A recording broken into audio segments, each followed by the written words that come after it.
Hi hello good morning అండి అందరికీ. నిన్న సాటర్డే కదా, మా ఇంట్లో వెజ్ బిర్యానీ చేసామండి.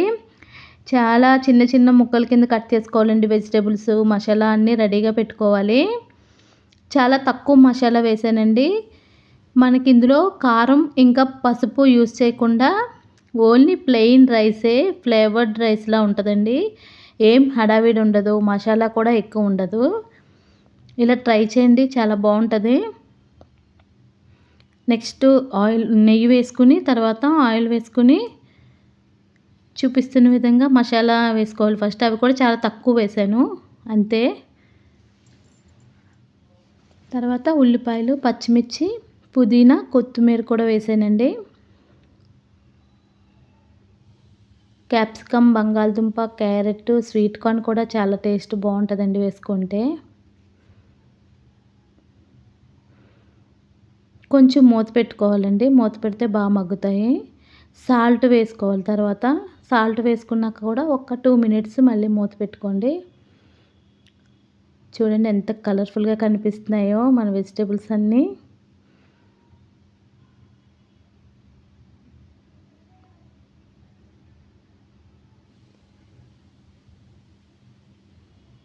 తర్వాత కసూరి మేతి అండి, కసూరి మేతి వేసుకుని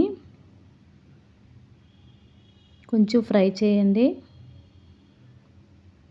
దీనికి ఆయిల్ కూడా ఎక్కువ పట్టదండి, కొంచెం వేసుకుంటే సరిపోతుంది. తర్వాత మనం రెగ్యులర్గా వాడే గరం మసాలా పౌడర్ వేసుకుంటే సరిపోతుందండి. తర్వాత పెరుగండి, పెరుగు కూడా 3 స్పూన్స్ అంతే, అయిపోయినట్టేనండి. ఇంకా రైసు వాటర్ వేసేసి సాల్ట్ ఒకసారి చెక్ చేసుకోండి.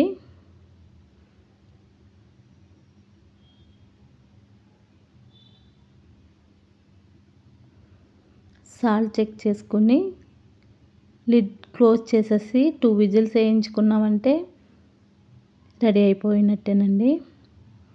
టేక్ కేర్ అండి, బాయ్ బాయ్ అండి, ట్రై చేయండి. హాయ్ అండి అందరికీ. వేడి వేడి వెజ్ బిర్యానీ